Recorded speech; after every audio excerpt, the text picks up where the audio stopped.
everybody, it's Annie Cyrus. Welcome to my art studio where all the magic happens. This is the station for painting, and that is the station for all the resin art I do. If you want to check out my art, all you gotta do is go to lutfstudio.com.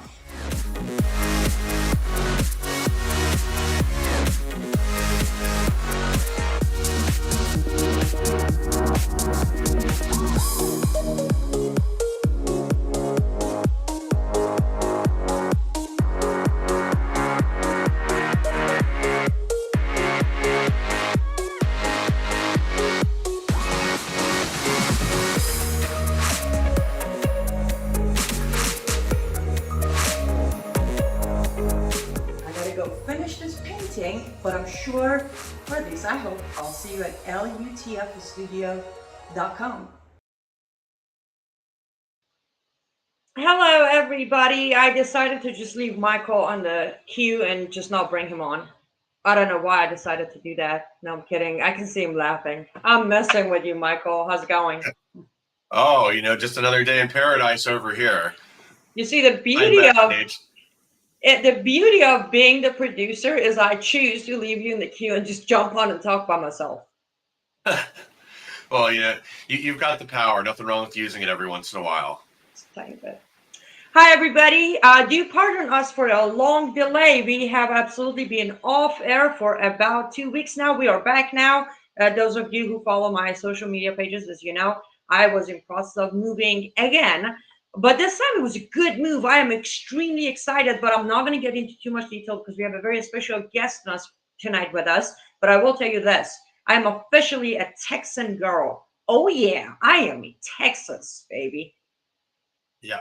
There's no other place in the U.S. I'd rather be right now. Exactly. Okay. Without further ado, share this feed wherever you're watching us. We are live on Lindell TV, Frank's Speech, YouTube, Twitter, Facebook, and Rumble. Share this feed because this is important stuff you most likely don't hear anywhere else, or if you do, you're a little tiny bit of it.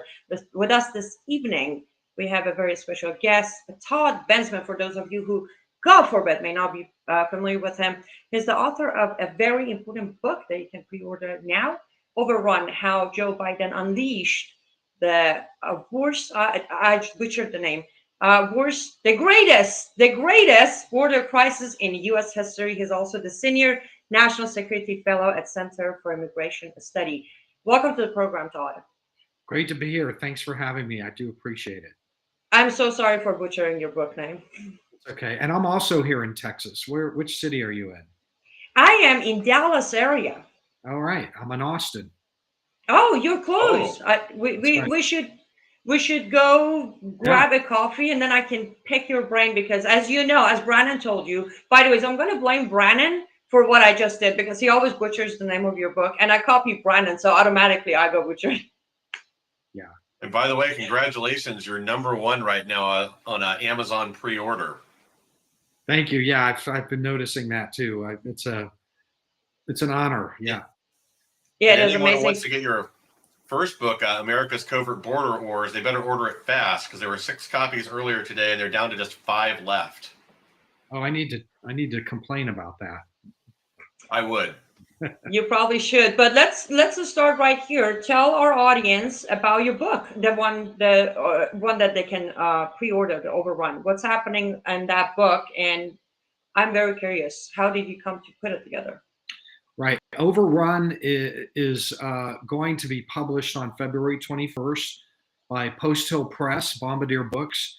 They did my first book as well. It'll be in bookstores.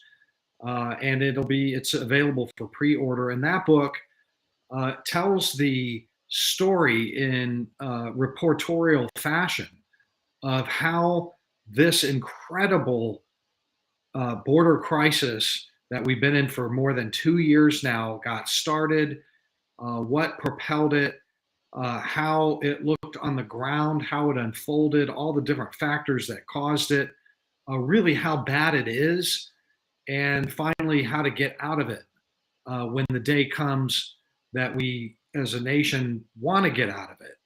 Right now, the Biden administration, they caused this thing immediately on Inauguration Day. It started literally on that day. and then just went straight to the ionosphere every day and every month after that with no end in sight at all. So we're about halfway through the Biden term. This is a book that documents the first half of the crisis. The second half is still to come, but there's enough there that the American people, I feel, need to understand, like, how do we get into this mess, and really what happened, really what happened. Exactly. It's interesting, Todd, because most of the time when I talk border, and in no shape or form am I an expert, but what I am an expert is the terrorism side of it, the smuggling or in trunk of cars, sending in Islamic terror cells from IRGC, Hamas, and their their connection with cartel and all that history. That's where I come in, and every time I talk about it, I can't help to say it's not a border crisis anymore. It's more of a border disaster at this point. It is so out of control because Mm. crisis is where it's a crisis, at least in my basic of English, but it's still something you can kind of get under control. There's a remedy for it. To me, it looks like a disaster. It's out of control. Is there a remedy left for us right now? Well, there are remedies that are very that are doable, but you need to have an executive branch that is interested in doing them, like the Trump administration was just a few years ago. But the problem is that you have a Congress that is divided into chambers and can't agree on what to do. So it just, I mean, really, the fixes are minor, but they're important. They're legislative fixes. But if we can't do legislative fixes, there are things that the executive can do. And so it's going to have to wait until this Biden administration is gone, or it's just going to keep going.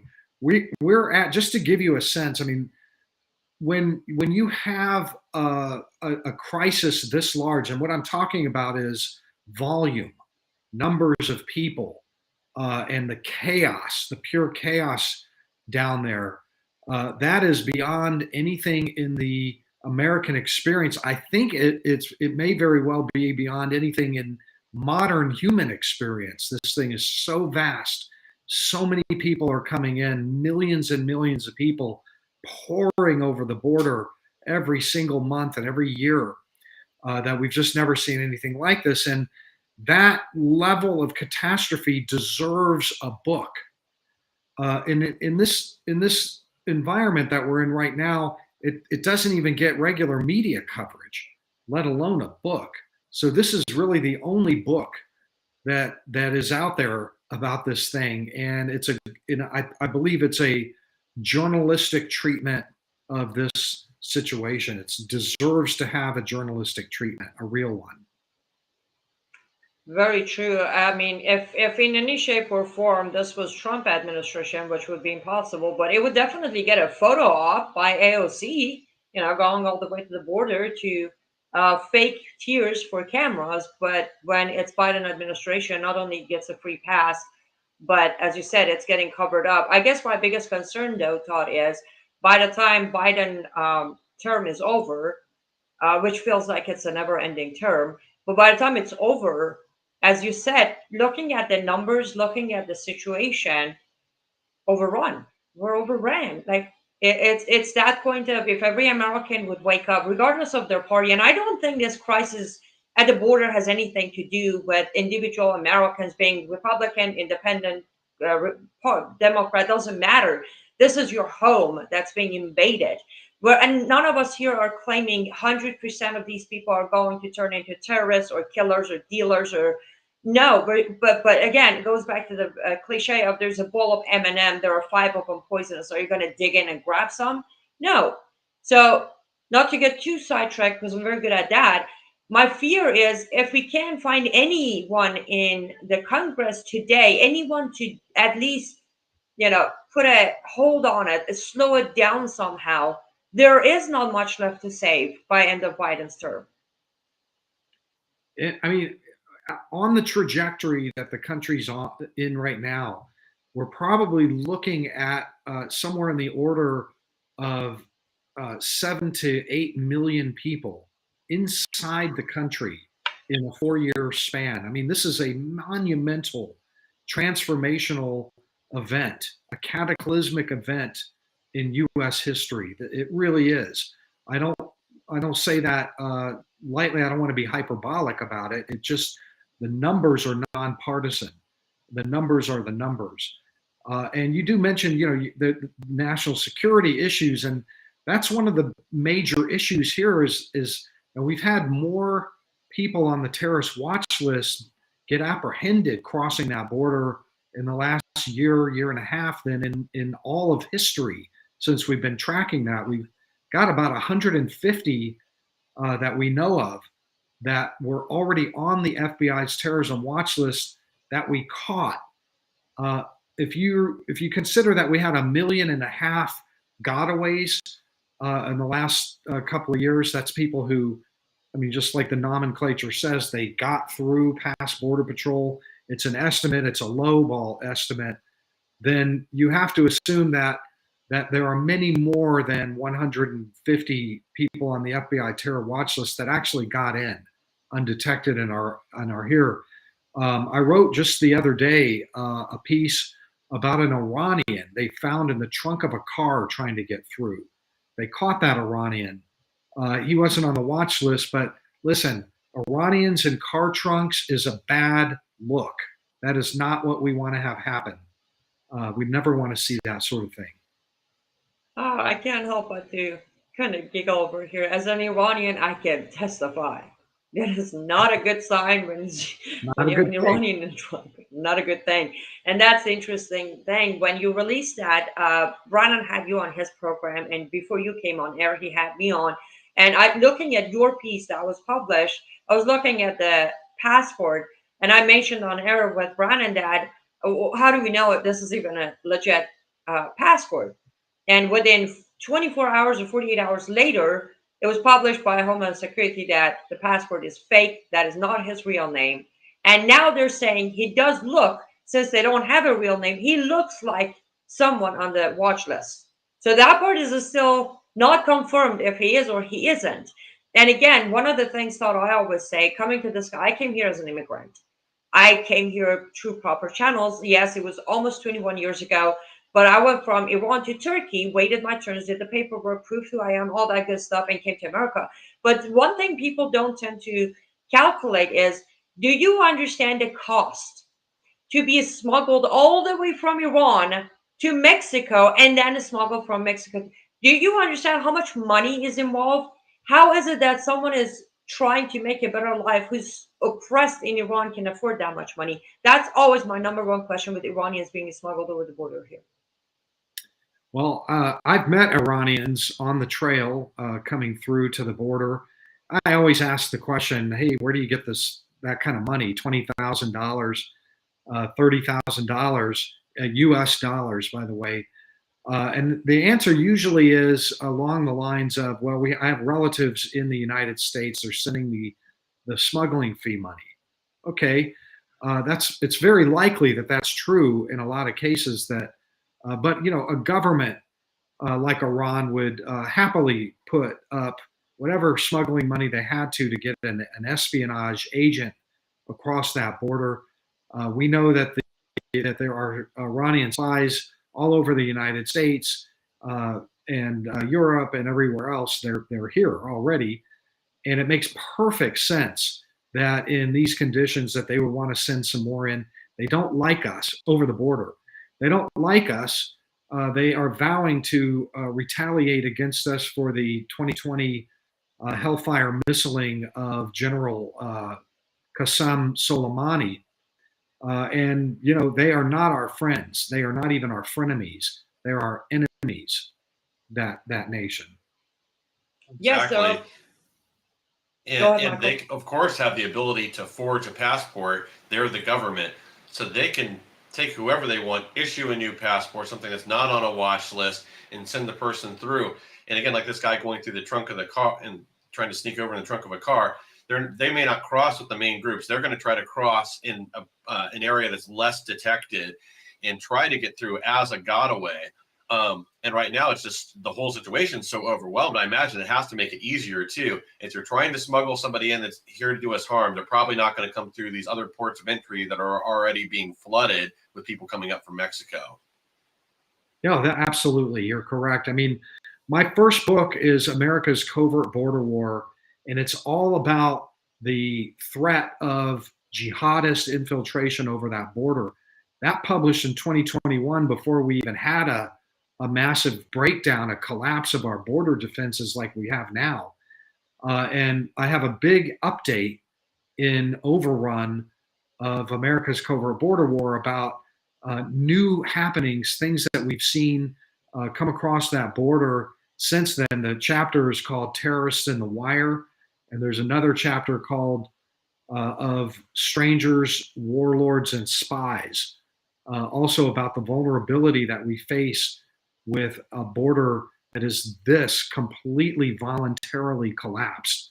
And I say voluntarily, I don't mean that hyperbolically. They did it on purpose. They want it that way. Well, yeah, they're accelerating it now. I've seen a few reports from you and from others on this new program the Biden regime is instituting now, where people can essentially queue online for asylum, and then go to a port of entry at their designated day and time, and then they're just brought in wherever under false pretense of needing asylum. That's right. They have shifted strategy in a major way. This is a big shift in the border strategy, but not to stop the number of people, to slow the number of people coming. That's critical if you want to end the number of people entering the country. If you ever want to shut that down, you can't let people in. That's just the bottom line. You have to send them home. And what they're doing is they are now rechanneling people that are crossing through illegally to the ports of entry, where they legalize them in advance. They give them a promissory paper of legalization, and then they just pass them right through the ports of entry by the hundreds and hundreds of thousands. 360,000 for just this year allotted for 4 nationalities, but that's only about half the real number, because they're letting all other nationalities in this way too, including from places like Afghanistan, Syria, Iraq, Iran, Tajikistan, Chechnya, Russia. All of the countries of the Middle East are also being allowed in under this program. They're giving them essentially humanitarian permission slips to come in. In November, I was in Tijuana investigating the first and only Muslims-only shelter for migrants. 2 blocks from the wall, you stand outside it, look to your left, and there's our wall right there. And all of the people that are coming through Mexico who are Muslim and want to take advantage of this program go to that shelter, and that shelter is moving hundreds through CBP1 through this brand new program, and this is back in November.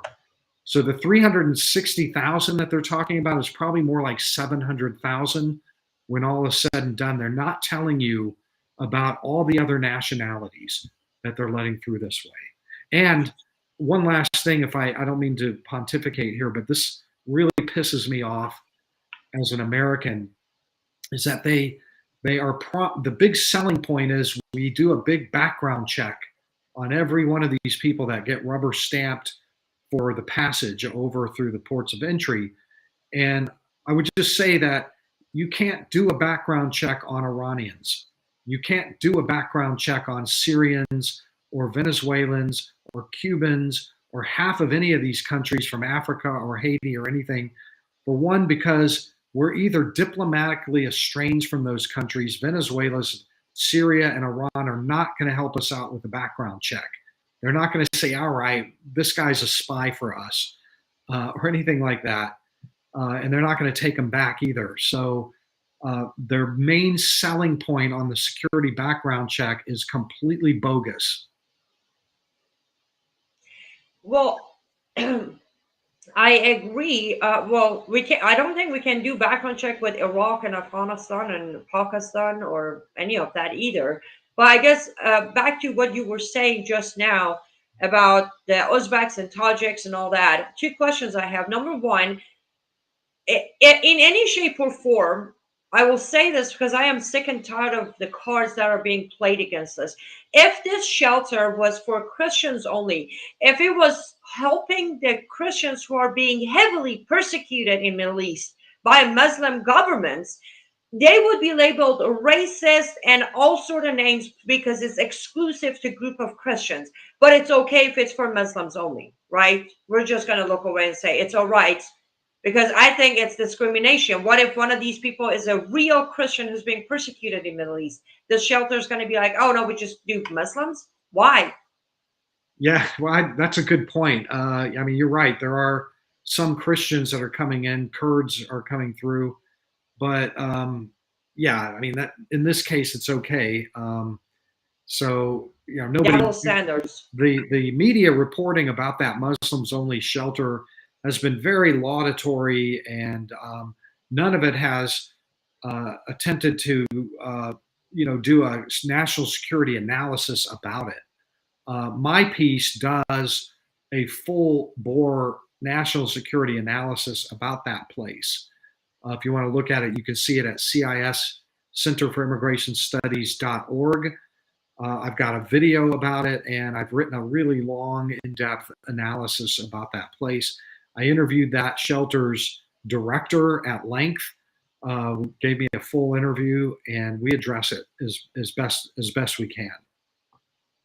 CIS.org, CIS.org. Also, Todd's website is toddbensman.com. You find a lot, I mean, I kid you not, lots of very good information there that would wake you and all your neighborhood up to what the invasion really looks like. But the second question I want to ask is, you said there are groups of Tajiks and Uzbeks there. Did I hear that correctly? That Uzbekistanis are coming. Mm-hmm. Yeah, absolutely. Yeah, I've met them. Okay, but what is this humanitarian case with them? Because I mean, Uzbekistan and Tajikistan, it's not like there is a revolution like Iran going on there. It's not like Taliban invaded they have just fine lives there. They don't need. They're not being persecuted. Their life is just fine. What is the excuse we're using to give them asylum? Well, usually people from places like that will, I mean, they're economic migrants. That's really what they are. They just want to come to the U.S. because they see that the door is open and there's no guard there. So they're coming to, like, I want to live the American dream. But what they'll say is that, the authoritarian regime of X country, which isn't really a democracy, is being mean to me. Or there's some tribal thing or whatever it is, there's a beef with a local terrorist group or something like that. So it doesn't really matter what they say because all they have to do is just say it, and they get in. The bar for proving up a claim is extremely low, and they're not even asking for asylum yet. They're making a claim on a humanitarian parole, which is a form of relief that's provided for in the Immigration and Nationality Act, but it's only for a one-off, case-by-case basis when somebody is in extremely dire need and there's an overriding public benefit for the United States in letting that one person in. But what the administration is doing is they're handing out humanitarian parole not on a case-by-case basis, but in massive numbers, hundreds and hundreds of thousands and even millions. That is illegal. It's patently illegal what they're doing. The bar is incredibly low. They just say, yeah, we think that's probably what's going on. You're in. And I'm glad you said that because I was hoping that's their excuse or reason given. Because here's my point. Few things here. Number one, many of these countries that their people are coming at the border, we're giving them humanitarian case to become asylum seekers later, are the governments we're also working with. So we believe their people that their government is a tyrannical regime but we continue working with the regime. The double-sided compliment here is amazing. It just makes me giggle. The other part is, what are we going to do? Those countries, we're going to bring every single citizen because the regime or the government is not nice because they don't have the freedoms we have here. I don't think America has room for the entire Middle East and a couple of countries as neighbors to come here. Do we have that room? We don't. No. And listen, here's another thing is, let's say that, the Iranian regime is mean to somebody. Though the number of countries that an Iranian or an Uzbek or an Afghan has to cross to get here, of safe countries, might be 10. They're crossing country after country after country, which immediately undermines their claim for a need for American humanitarian parole. If you really are in danger, you grab the first life raft that you can and be grateful for it, which is next door, or maybe the country next door to the next door country or whatever. You don't cross 10 or 15 borders to get your asylum and your humanitarian parole in the United States. That tells me you're a liar. You're coming here for our economic system and to live in the United States. A great example are the Ukrainians. We've had 100,000 Ukrainians come over the southern border. The Ukrainians are from a war-torn country, but the EU, all 27 members of the EU, the best countries in the world to live in next to our own, have offered all Ukrainians 3-year-long residencies with medical, housing subsidies, food and welfare, and every job, promised jobs and everything. They do not need to be crossing 15 countries to get asylum and humanitarian parole in the United States. It's just bogus on its face. They can go to France, Germany, England, anywhere. Not England, maybe, but all 27 countries over there. Well, I think you really hit the nail right on the head that this isn't a legitimate humanitarian crisis. This is people gaming the system and Yes. thus creating a humanitarian crisis here, because we do not have the capacity to deal with this massive influx of humans, even the ones that don't want to do us harm. This is too many people to come into a country that it dilutes our language, our borders, our culture, and our cohesiveness as a nation. And this is at a time where we're already in economic strife and have other problems looming on the horizon, that we just don't have the resources. But instead, NGOs, the Biden regime, they're continuing to push and funnel more people our direction. I understand a lot of them are getting money through the UN to move through Mexico and through South America. I saw a story just the other day that was that Guatemala, I guess, emptied some of their prisons and sent them up our way. I mean, it's going to create massive, massive problems for us, even more so than it already has. But as this influx continues over the next 2 years, I don't know how we're going to handle it or recover from it. It's transformational. That's my whole point. This is something that is a major event in American history. This is huge. It's transformational permanently. The millions of people that have gotten through just in the last 2 years, and the millions more that'll get through in the next 2 years, is going to change the country. It's going to burden the country. It's going to hurt the country terribly for many years to come. I try to point out that it's a little early to assess the damage yet from this thing, but one of my chapters in the book is all about one small Texas school district, one small area in rural East Texas, where 100,000 illegal immigrants have just swarmed in, and they're living in these terrible colonias. And all of their children have just quintupled the size of the school district, like in 2 years. And they're just like, they can't keep up, and they're having to buy portable classrooms, and they're having bond elections and bond elections and bond elections, and begging the governor for money and bailout money. And this is just one little school district in East Texas that nobody even knows about. They don't complain very loudly. And I venture to say that school districts probably across the nation are having this very same cataclysmic disaster happened to them, and all the parents that were there paying school taxes or picking up the tab. But we have cities like Denver and Chicago and New York. There was another one up in Washington State that are declaring disasters and turning to the federal government for bailouts. New York asked for a multi-billion-dollar bailout, like I think $20 billion or something like that. Wow. A huge bailout for just what they got. This is going to be part of our lives. And I venture to say also that cities that haven't made a noise, a squeak about this, that there are many cities that are suffering terribly in silence.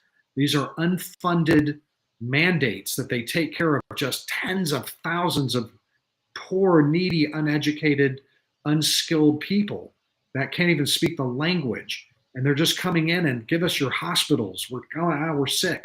What are you going to do? Let me die out here? Let me come to your schools. Give me shelter. Gimme. And that is happening on a massive scale that nobody is covering. This thing is a great story in the interior of America. I give one slice of that in my book, in the final chapter about this East Texas. I went out there, this East Texas rural timberland community. Been out there for, people have lived there for generations, dating all the way back to the 1850s. And now it's just clear cut with just smoking humanity, just living out in these like ramshackle huts that are tens of thousands in size. You wouldn't believe this, that this is inside the United States. Wow. Yeah. Okay. Let's do this. Okay. Hold on, Michael. Hold that thought. We are up for a sponsor break. Let's take a 1 minute sponsor break. And then I promise, since those of you who were committed enough to stay with us instead of flipping the channel and watching the Super Bowl, I promise our halftime break is going to be decent, unlike them. Don't go anywhere. We'll be right back. Hello, I'm Mike Lindell. Years ago, when I invented My Pillow, I was faced with every adversity you could think of. No retailers wanted to sell My Pillow. That's come full circle. Vendors took advantage of me, and I was copied by China. Well, by the grace of God, I was able to get through all that and learn from it. I have a passion to help other U.S. entrepreneurs, and that's why I created my new platform, mystore.com. We have hundreds of products from amazing entrepreneurs, and to celebrate, I'm going to put My Pillows on mystore.com right now. You can get my standard My Pillows regularly $69.98, now only $19.98 with your promo code. Or you can get my standard queen size, regular $79.98, now only $29.98. Or you can get my premium king size, regularly $89.98, now only $34.98. So go to mystore.com and use that promo code on your screen to get huge discounts on all My Store products. Thank you and God bless. Welcome back to Let's Be Frank. Thank you so much for staying with us, and I really meant it. I posted today, prepping for the show today, and I said we'll be live with Tal Benjamin at 7 p.m. And I had someone saying, 7 p.m.? It's Super Bowl. Well, we don't take break from fighting the evil coming to our country so we can go watch Super Bowl. I'm not going to say I don't enjoy a good football game, but trust me, whomever wins or loses tonight is not going to make a difference when it comes to our border crisis. I guarantee you that. But what do I know? I'm just some far-right crazy person who hates immigrants. Oh, wait, no, I don't. I'm an immigrant myself. But back to it. I'm sorry, Michael. I did cut you off to take this monster break. So go ahead. Floor is yours. Oh, you're fine. Yeah, and Todd, I just wanted to kind of second your point. I remember a series of stories that I saw about a small town in Texas, and this is probably a good 6 to 8 months ago now, where it was the human influx was so much, it was overwhelming the utility system that couldn't keep up, that just basic sewage, water, and electrical, there was not enough to handle it, because they'd gone from a population of something like, 1,700 or 2,000 people to close to 70,000 people that they were moving in, and trailers. Like Oh, sorry? it sounds like the same community. Oh, it may be. Yeah. But I just remember watching this at the time. It looked like a disaster. It looked like a third world country, because You have all these just ramshackle buildings all over the place. The people that were born and raised there, grew up there for generations, they no longer feel safe, and it's no longer their community anymore. To your earlier point, it completely changed everything. And we've seen now, as you mentioned, like in New York or DC or Martha's Vineyard, as soon as somebody sends a couple planes or a couple buses of people up there where they have to deal with just a fraction of what people are dealing with on the border, they flip out and demand support immediately. And I do think there's pressure on other school districts and small towns and communities to keep their mouths shut and not complain for fear of being called a racist, sexist, bigot, homophobe just for taking a stand. What is it that we should be doing as the American people right now to help put pressure to help bring this crisis under control or help turn things around? Well, unfortunately, not a lot. I get this question a lot because the power of the power over the policies that open the gate lead directly to the White House and the executive.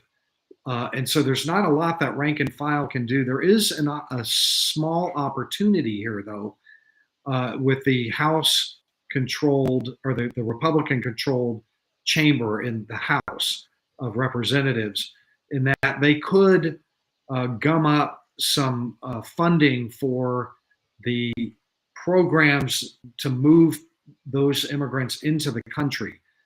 Billions and billions of dollars went to this in this omnibus package, and but Congress has to release the money for it. Expect to see a battle over that, maybe government shutdowns. Those are, historically, that's a double-edged sword. When you try to shut the government down, then there's political pain that comes from you doing that. I don't know. It'll be interesting to watch that happen. But aside from the power of the purse, and have your congressmen and women do that, try that, work on that, pull those purse strings shut. But aside from that, what the American people need is information. They need, because remember, there's been a virtual blackout on this mass migration crisis, which is one of the reasons I wrote a book about it, because you're just not going to see the reporting about this thing anywhere outside of a book. The House is preparing a series of hearings, public hearings about the border. There's a chance that there'll be an impeachment effort against Mayorkas. Whatever happens with those things, the information that comes out of those hearings are just desperately needed. The American public needs to have this information, and it needs to keep building right up into the 2024 election, because that's really where the difference is gonna come. If you have a Republican of any kind in the White House, they're gonna shut this thing down, and they can shut this down in like a day. This is like not hard to do at all. They could shut this down the first day, just like the Biden administration started it the first day. It can be shut down on the first day. At the beginning of the program, when we started, you said something very important when you were talking about your book. Is that you wanted to write the book because people need to know how this all started and how we got into this disaster. Of course, you talk to different people. Everybody has their own opinion. This person who started that. Of course, at the end of the day, it's all Trump's fault for whatever reason. Whatever happens in this country is Trump's fault. But how did it start? Where did this all start? I'll try to make it brief because it's a little bit complicated. But remember, Trump had that border under the best control that I think anybody's seen.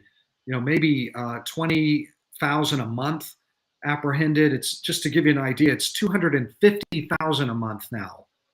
So when Trump left office, it was 20. I'm sorry. Repeat. What is it now? 250,000 apprehensions a month at that border. That's 3 million a year. That's right. When Trump was in office, it was 30,000 a month. He had in place something called Title 42. Before that, he had Remain in Mexico. Those are pushback policies that force people back into Mexico when they got caught to claim asylum, and whatever they had to do, they were going to do it in Mexico, not here. Nobody wanted to come for that. They stayed home.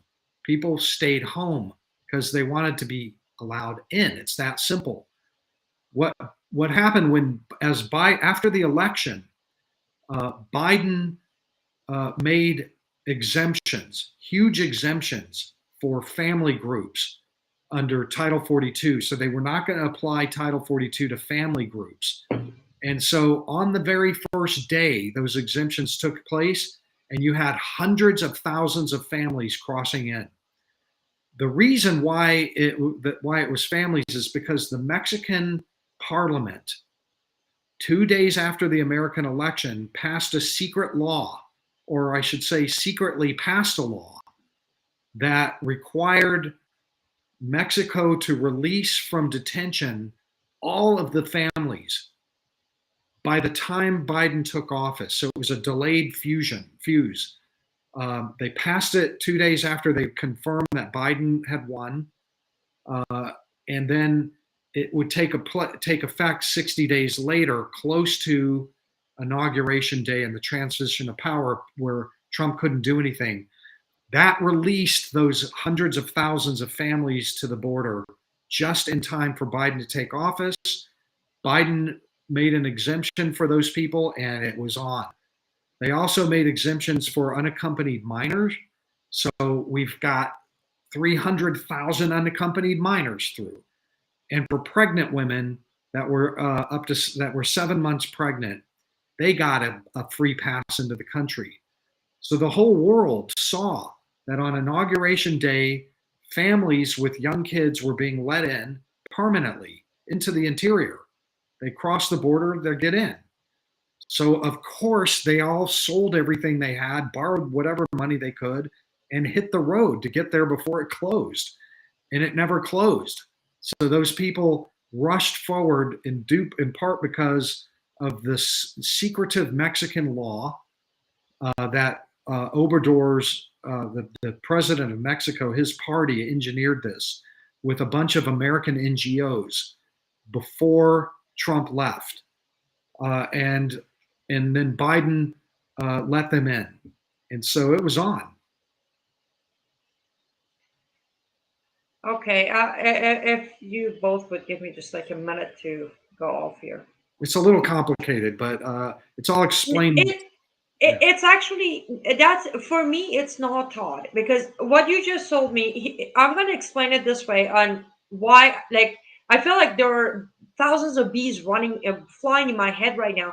When I came here almost 21 years ago, a few things I had to spend. I used to say waste my time, but I had to spend 3 years of my best years of life as a teenager in Turkey. One of the main reasons I had to wait, I had my approval, I had my proof, I had everything. But I had to wait because I was an underage kid with no legal guardian in America. I had to wait in Turkey. I was 18. Then they could allow me in. You see where my frustration comes in, right? Oh, yeah, believe me, the people who are legal immigrants are the most profoundly hurt by this. You see Latinos voting Republican for the last couple of years. They're increasingly voting Republican. A lot of them voted for Trump all down on the border because of that exact reason. They're just infuriated. We did it the right way. We paid our dues. We waited our time. We went through all the hoops that America wanted us to go, and then we got in. And you're shortcutting these millions of people. What about the system that I went through? What about the legal system that we have? It's completely undermined. Why would anybody do it legally when you can do it illegally and get the same benefit faster, more quickly, more efficiently, and with work authorization right away? It's infuriating. I can't tell you how many times people contact me about that. Exactly. The more I hear, the more I'm like, okay, so let me get this straight. When I came in with an I-94 visa. For those who don't know what it is, it's basically a visa that will never expire because you were proven to be an asylum seeker. Now you come into the country, but I had to wait 5 years before my I-94 could turn into a green card. Within that 5 years, requirements were for me to have a job, file my taxes every year, pay my taxes every year. I couldn't have any crime except I think it was 5 category of misdemeanor. Other than that, I couldn't commit any crimes. I had to learn the basics of English, not mastering it. That was for citizenship. In 5 years, I had to do all of that. And mind you, again, I'm 18 years old when I got here. For me to be eligible to get my green card, then I had to work another 3 to 4 years to get the rest of qualifications to become a citizen. Now I watch these people come in, they get their social security card, they get their driver license, they get their work Right permit away. next morning, and then next year they get their green card. 2 years later, without speaking a single word of English, they go get their citizenship. They have the right to vote, which they vote for the wrong people, clearly. I mean, I vote for the people who made my life happen. They vote for the ones who make their life happen. It's just fair. And this is how we keep getting buried under all sort of diversity. That I'm not saying I am 100%, flawless and knows all American culture, but I've done my best to assimilate.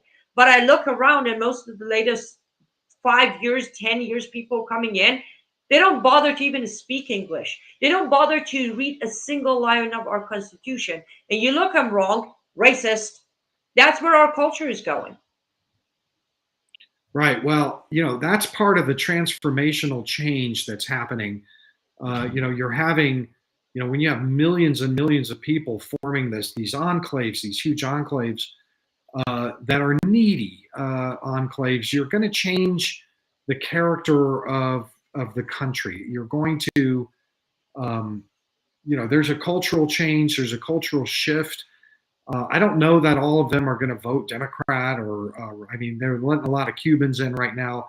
That whole thing, I don't really, it's way too early to really weigh in my opinion, on whether that if it's a plan, if that's going to work. But the point is that this is a heavy, heavy burden on the United States that the people who can vote never voted for. Nobody asked. Nobody said during the 2020 campaign that if you elect Joe Biden, you are also going to bring in 10 million people over the border. And I think that people, missed that opportunity to have a say. American citizens to have a say on whether they want that change. In the midterm elections, they had an opportunity, but it was half as much as it's going to be over the next 2 years. I think that in 2 more years, it's going to become very clear across the country what this is doing. That's 4 years of change for it to sink in and absorb. And by the way, polling shows consistently that the vast majority of Americans, and that goes for Democrats, regular Democratic voters, do not like this one bit. They hate it. The numbers are terrible for this sort of thing. Oh, absolutely. Because I think it's pretty universal that if there's somebody on the ground, that when all of a sudden you have a flood of new people over, it's going to depress wages. It's going to have a negative economic impact across the board, not to mention depletion of welfare benefits and other state resources that otherwise would go to help, Americans or people here. When you look at the damage it does to especially smaller communities or any of these border towns, like I just don't know how the people are going to recover. Plus, again, like I said earlier, diluting our culture, that this is kind of creating the two Americas analogy. But, we do want to bring in people like Annie and like others that want to come here and make a better life. We want to be that lifeboat for people that are trying to both escape harm or do want to build us up. But the reason there's a process is both for vetting and for the people to get time to assimilate, to become part of American culture. If we just have this open gate at the border where anybody that wants to can say what they want, walk in, and then do what they want here, and then we're supposed to support them, that is not sustainable. I mean, it's already past the tipping point, in my view. But I don't know what we do to turn it around in the immediate future. As you said, it's the Biden regime right now that's in control of this, and their idea of border patrol is essentially Uber at the moment. You bring people out to wherever they go. You pick them up at the border, and then you take them to whatever city destination they're going to. That they're there to facilitate this, to help the cartels and other people traffic humans across the border. It is the human cost, but it's also the fentanyl and everything else, the potential terrorists and other things that are crossing the border right now that we all really need to be afraid of. Well, one thing that is worth noting about this particular crisis that's really unusual is, remember when I said that they exempted family groups, unaccompanied minors, and pregnant women? Well, there were so many hundreds of thousands of those demographics pouring in and because they were being allowed in, that they had to redeploy border patrol from all along the border just to process them in. So it left really long, wide swaths of the border undefended. Nobody there. I can tell you firsthand, I've driven it. You can drive for 100 miles and not see a single border patrol agent. Well, there is an outbreak from the beginning of what's called gotaways. Those are people that you see their footprints in the sand, and nobody caught anybody that night. So there's 8 tracks, and so there's 8 people, right? Or they caught it from a drone, a big group of people, but there was nobody to go get them, so they just crossed through. And that number is pushing about 1.5 million, and these are undercounts. In a normal month, it might be 10,000 or 5,000 or something like that. In this border crisis, it's pushing 70 and 80,000 a month that we know of, footprints and photos and that kind of thing, that have gotten through, and about 1.5 million people have just gotten through undetected right into the interior. Those numbers are astounding. The kind of people that would sneak in the trunk of a car or be smuggled in, the presumption should be that they have something to hide, that they are not going to qualify for any of these, entry programs and the exemptions and all of that. They're going to have criminal backgrounds that are easy to find. They're going to be potential terrorists. They're going to have other problems about them, and that's why they're sneaking in. Why would so many sneak in? Well, because the administration did something that no American administration has ever done in the history of the country, really, and at least in contemporary history, which is that they abolished ICE. ICE, we're still paying the agents, but they're not out there. They shut ICE down. There is no interior deportation. So if you can get into the interior of the country, you're staying scot-free with no fear for as long as this Biden administration is having these policies in place. And that knowledge acts as this powerful enticement, this tractor beam for criminal aliens to just pour through the breaches. The border communities are in utter chaos. Car chases and flights and bailouts and insanity all along the border in a 100-mile swath from the Gulf of Mexico through Arizona. Just crazy stuff going on down there. I hear all the time. I write about it in my book. I've got a chapter about runners and gotaways and what's going on. And that American people typically don't see it because it's down there on the border. But it's happening. It's just unbelievable. Nobody who's worked the border for 20 years has ever seen anything like it. This is, I'm going to say, fascinating, at the same time terrifying, Todd, but we are coming to an end of our program today. Number one, I want to say, would you please come back? Because I'm pretty sure we barely scratched the surface and there's so much more to talk about. So we would love to have you back to discuss this further.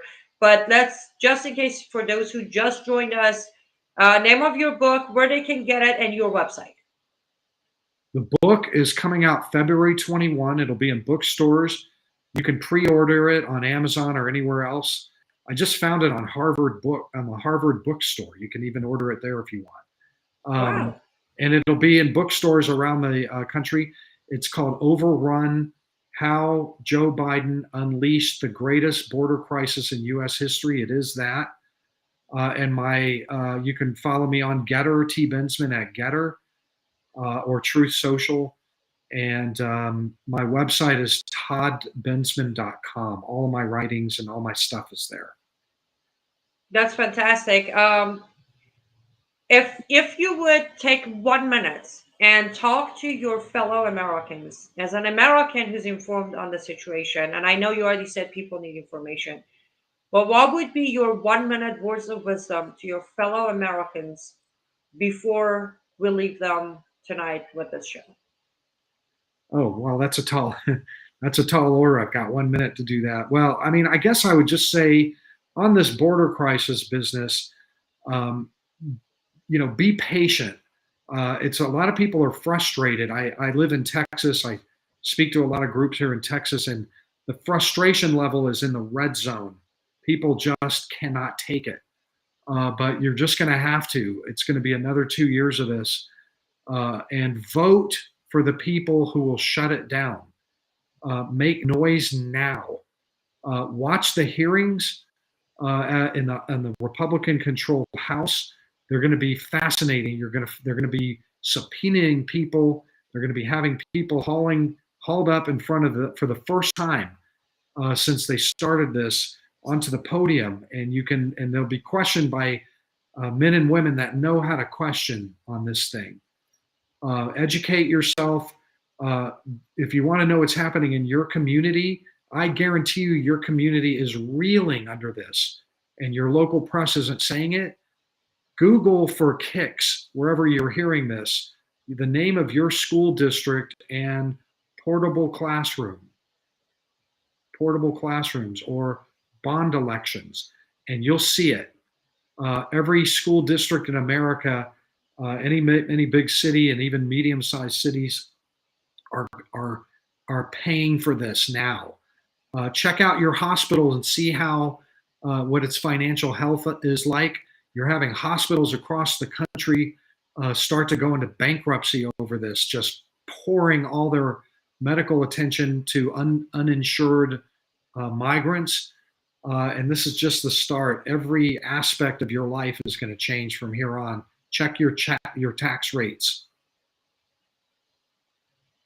Well, thanks for definitely words of wisdom, Todd. And thank you so much for giving us your time tonight. And on top of that, thank you for doing everything.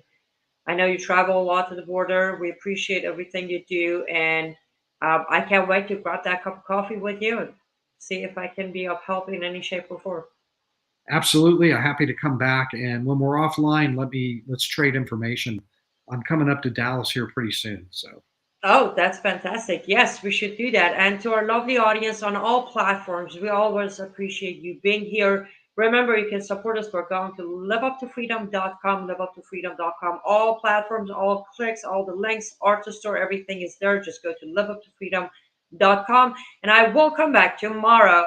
One live show will be at 2:30 p.m. Central Time, and the second one will be at 5 p.m. Central Time in the afternoon. Tune in.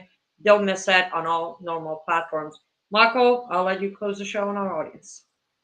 Make sure you pick up both Bensman's books. Pre-order his new book, and I can recommend his first book. It's an excellent piece I picked up a few months ago and read it. Definitely worth your time. Otherwise, just don't forget to live up to freedom. Bye, guys.